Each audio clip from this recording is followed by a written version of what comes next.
Hey, hello, assalamu alaikum. So today again we are going to discuss some important one-liners.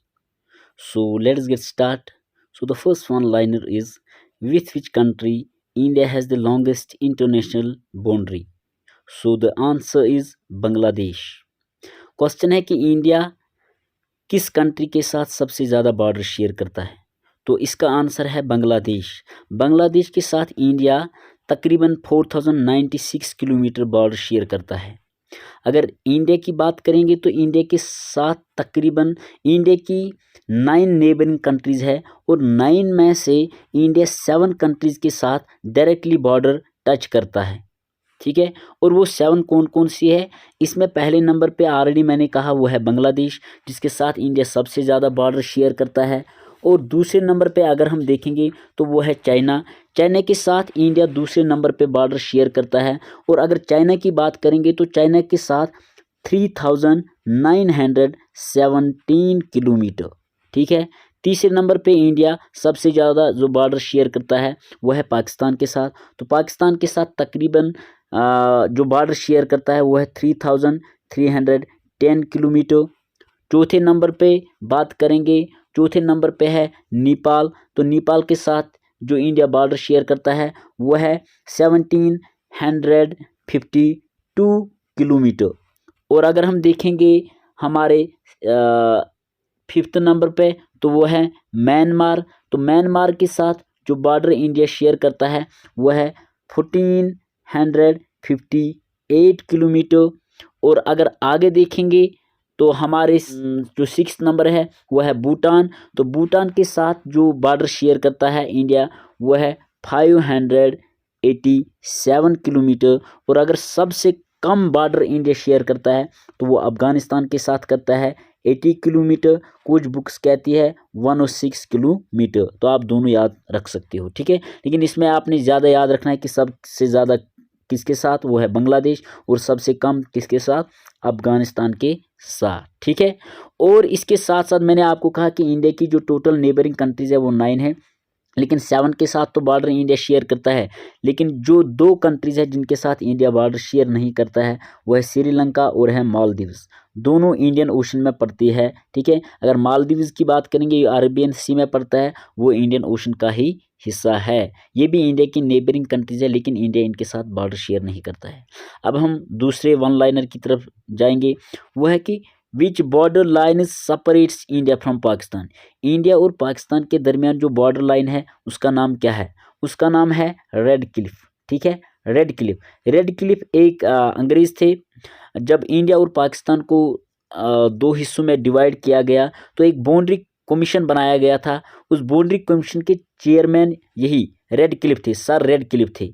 ठीक है, तो बाद में इसी ने ऑलरेडी बॉर्डर बनाया, बॉर्डर शेयर किया इंडिया और पाकिस्तान के दरमियान। तो फिर इस लाइन को नाम दिया गया इसी के नाम पे। ठीक है, जो ये बॉर्डर लाइन है इसी के नाम के ऊपर नाम रखा गया। तो इंडिया और पाकिस्तान के दरमियान जो बॉर्डर है उसको हम रेड क्लिफ कहते हैं। ठीक है, इसमें कश्मीर, जो पाकिस्तान ऑक्युपाइड कश्मीर है और जो इंडिया का कश्मीर है, ठीक है, इनके दरमियान जो बॉर्डर है उसको रेड क्लिफ नहीं कहते, इसको हम LOC कहते हैं। ठीक है, LOC। यूनाइटेड नेशन ने इस लाइन को जो इंडियन ऑक्युपाइड कश्मीर या पाकिस्तान ऑक्युपाइड कश्मीर के दरमियान जो बॉर्डर लाइन है, ठीक है, पाकिस्तान ऑक्युपाइड कश्मीर के दरमियान जो लाइन है उसको आज LOC कहा जाता है। लेकिन 1972 तक इसको सीज फायर लाइन कहा जाता था। यूनाइटेड नेशन ने कहा था इसको सीज फायर लाइन। लेकिन फिर 1972 में पाकिस्तान और इंडिया के दरमियान एक एग्रीमेंट होता है और इसमें इस लाइन को नाम दिया गया लाइन ऑफ कंट्रोल। ठीक है, लेकिन इसके बगैर जो इंडिया और पाकिस्तान के दरमियान बॉर्डर है उसको रेड क्लिफ लाइन कहा जाता है। ठीक है, अब हम तीसरे वन लाइनर की तरफ जाएंगे। तो तीसरा वन लाइनर है, name the estuary on the border of India and Pakistan. India और पाकिस्तान के बीच में एक एस्चुरी पाई जाती है गुजरात के साइड में। ठीक है, उसका नाम है सर क्रीक। ये एक एस्चुरी है। एस्चुरी होती है, इसको हम बैक वाटर भी कहते हैं, जहाँ पे समंदर का पानी और यानी कि जो फ्रेश वाटर होता है, फ्रेश वाटर और ओशन का वाटर जब मिक्स होता है उस जगह को हम एस्चुरी कहते हैं। और उसी एस्चुरी यानी कि उस एस्चुरी को क्या नाम दिया गया है जो इंडिया और पाकिस्तान के दरमियान है, वेस्ट साइड में, गुजरात के साइड में, उसका नाम है सर क्रीक। ठीक है, ये एक डिस्प्यूटेड इशू है, आजकल भी न्यूज़ में रहता है। ठीक, तो अब हम आगे देखेंगे फोर्थ वन लाइनर, वो है what is the name of India southern tip. India का जो साउदर्न मोस्ट पॉइंट है वो है इंदिरा पॉइंट। अगर हम इंडिया की टोटल लैंड की बात करेंगे, चाहे इंडिया की जो मेन लैंड है और या उसमें अगर हम आइलैंड्स को भी मिलाएंगे, और इस टोटल लैंड का जो इंडिया का एंड पॉइंट है जहाँ पे इंडिया साउथ में इंडिया की लैंड ख़त्म होती है, तो उसका नाम है इंदिरा पॉइंट।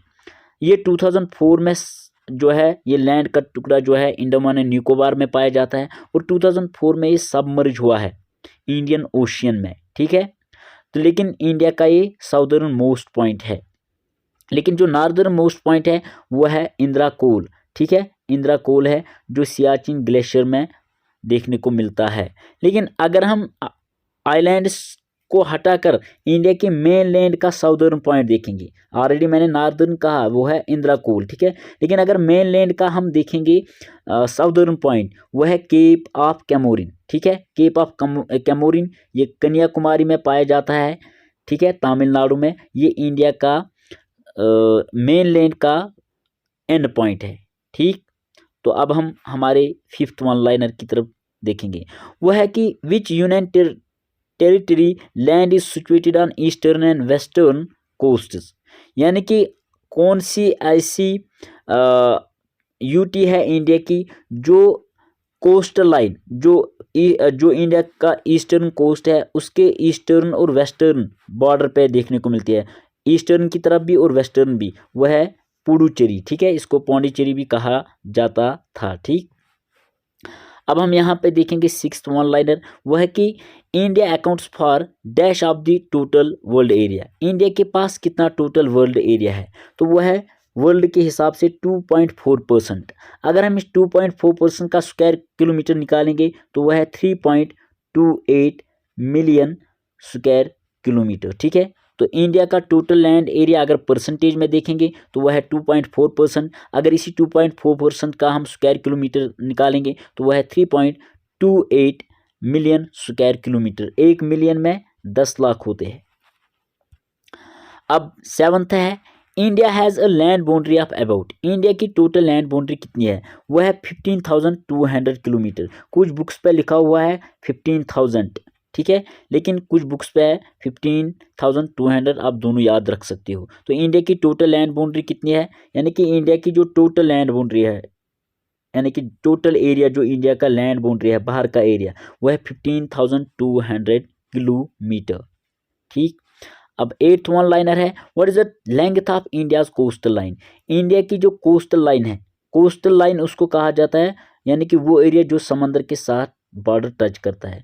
तो इंडिया की जो कोस्टल लाइन है, इंडिया भी समंदर के साथ बॉर्डर टच करता है। इंडिया के साउथ में इंडियन ओशन देखने को मिलता है। ठीक है, तो इंडिया की जो लेंथ है कोस्टल लाइन की, वह है यानी कि 7,517 किलोमीटर। तो इंडिया का जो टोटल कोस्टल बॉर्डर है वह है 7,517 किलोमीटर। इंडिया की तकरीबन 9 स्टेट्स है जो समंदर के साथ बॉर्डर टच करती है, और इन 9 स्टेट्स में से अगर हम देखेंगे सबसे ज़्यादा स्टेट्स की मैं बात कर रहा हूँ, सबसे ज़्यादा जो बॉर्डर टच करती है समंदर के साथ वो है Gujarat.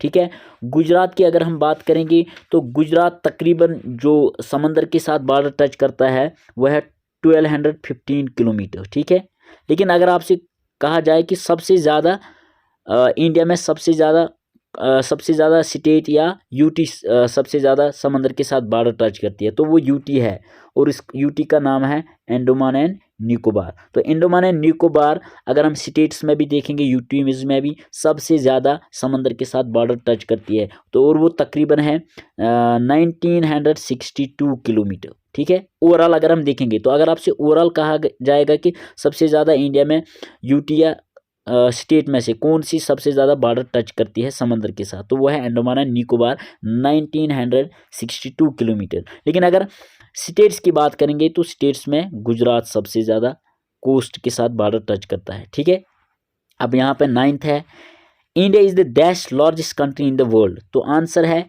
7th largest country. India दुनिया की सबसे 7th लार्जेस्ट कंट्री मानी जाती है एरिया के हिसाब से। लेकिन अगर हम देखेंगे पहले नंबर पे तो आपको पता ही होगा, पहले नंबर पे है रशिया, दूसरे नंबर पे है कनाडा, तीसरे नंबर पे है USA, चौथे नंबर पे है चाइना और फिफ्थ नंबर पे है ब्राज़ील। ठीक है, अगर रशिया देखेंगे ये एशिया में, ये ट्रांस कॉन्टिनेंटल कंट्री है, ये एशिया में भी पड़ती है और यूरोप में भी। कनाडा है ये नॉर्थ अमेरिकन कंटिनेंट में देखने को मिलती है। इसके बाद है USA, ये भी नॉर्थ अमेरिकन कंटिनेंट में है। और चाइना एशिया में पड़ता है। ठीक है, चाइना जो है ये एशिया में पड़ती है ये कंट्री। और इसके बाद है ब्राज़ील हमारा जो है ये साउथ अमेरिकन कंटिनेंट में देखने को मिलती है, जिसको हम लैटिन अमेरिका के नाम से भी जानते हैं इस कंट्री को। और 6 नंबर पे है जो दुनिया की सबसे कंट्री बड़ी है, वो है ऑस्ट्रेलिया। ठीक है, ये ऑस्ट्रेलियन कंटिनेंट या ऑस्ट्रेलियन आइलैंड भी आप कह सकते हो। और 7th नंबर पे है इंडिया, वो एशियन कंटिनेंट पे आती है। तो इंडिया दुनिया की 7th लार्जेस्ट कंट्री है बाय एरिया। 10th क्वेश्चन है the nations separated by McMahon line are, यानी कि उन 2 कंट्रीज़ का नाम बताइए जो एक बॉर्डर के ज़रिए सेपरेट होते हैं और उस बॉर्डर का नाम है मैकमोहन। ठीक है, वो है इंडिया और चाइना के दरमियान जो बॉर्डर है वो है मैकमोहन। ठीक है, मैकमोहन भी एक अंग्रेज़ थे, इन्होंने इंडिया और चाइना के दरमियान जो बॉर्डर लाइन खींची है उसका नाम फिर इसी के नाम के ऊपर रखा गया, मैकमोहन लाइन। ठीक है, तकरीबन अगर आप याद रखोगे ये शिमला कॉन्फ्रेंस के जो शिमला कॉन्फ्रेंस हुई थी 1914 में। ठीक है, इंडिया और चाइना के दरमियान उसी टाइम पे इसको खींचा गया, इस लाइन को डिमार्क किया गया। ठीक, लेकिन यहाँ पे भी एक इशू है, वो है कि जो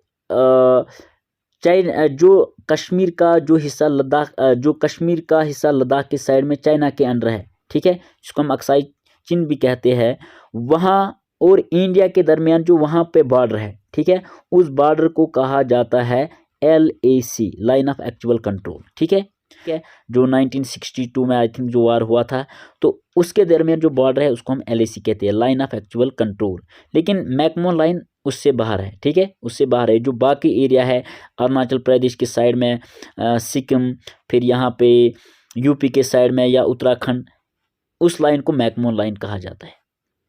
अब यहाँ पे है 11th वन लाइनर, वो है the Siachen glaciers melting waters are the main source of which river. Siachen glacier अगर आप देखोगे, सियाचिन ग्लेशियर दुनिया का 2nd लॉन्गेस्ट ग्लेशियर है, वो है सियाचिन ग्लेशियर। ठीक है, और तकरीबन ये 78 किलोमीटर लॉन्ग है। ठीक है, ये लद्दाख में देखने को मिलता है। और इसी ग्लेशियर से जो जब ये मेल्ट होता है, जो पानी निकलता है, तो उससे एक रिवर का सोर्स बनता है और उस रिवर का नाम है न्यूब्रा। ये लद्दाख में आपको देखने को मिलेगा। ठीक है, लेकिन अगर हम देखेंगे पोलर रीजन से बाहर, पोलर रीजन्स में हमारा आर्कटिक सर्कल और एंटार्क्टिक सर्कल आता है। इनको छोड़कर ये दुनिया के ऑलरेडी यानी कि पोलर एरियाज के सबसे बड़े ग्लेशियर है। लेकिन इनको छोड़कर जो बाकी लैंड है उनमें से जो सबसे ग्लेशियर बड़ा देखने को मिलता है वो तजाकिस्तान में देखने को मिलता है और उसका नाम है फेडचिंको। ठीक है, फेडचिंको तजाकिस्तान का जो ये तजाकिस्तान में एक ग्लेशियर पाया जाता है और ये दुनिया का सबसे बड़ा ग्लेशियर है पोलर रीजन से बाहर। लेकिन दूसरे नंबर पे जो है वो है सियाचिन ग्लेशियर, जो 78 किलोमीटर लॉन्ग है और उसी से एक रिवर बनता है जिसका नाम है न्यूब्रा रिवर। यहाँ पे फर्दर देखेंगे। अब क्वेश्चन है कि the source of river Jhelum in Jammu and Kashmir is, जो जहलम रिवर है, ठीक है, जम्मू कश्मीर का जो मेन रिवर माना जाता है, इसका सोर्स कहाँ से आता है? तो इसका सोर्स आता है वेरीनाग स्प्रिंग से। ठीक है, ये आप ऐसे ही याद रख सकते हो। अब है further, which is the largest fresh water lake in India. India का सबसे बड़ा फ्रेश वाटर लेक, उसका नाम क्या है? वो वुलर लेक है और ये भी जम्मू कश्मीर में देखने को मिलता है। इवन जो जहलम का पानी है वो भी बाद में इसी में जाता है, वुलर लेक में। ठीक, तो वुलर लेक इंडिया का सबसे बड़ा फ्रेश वाटर लेक माना जाता है।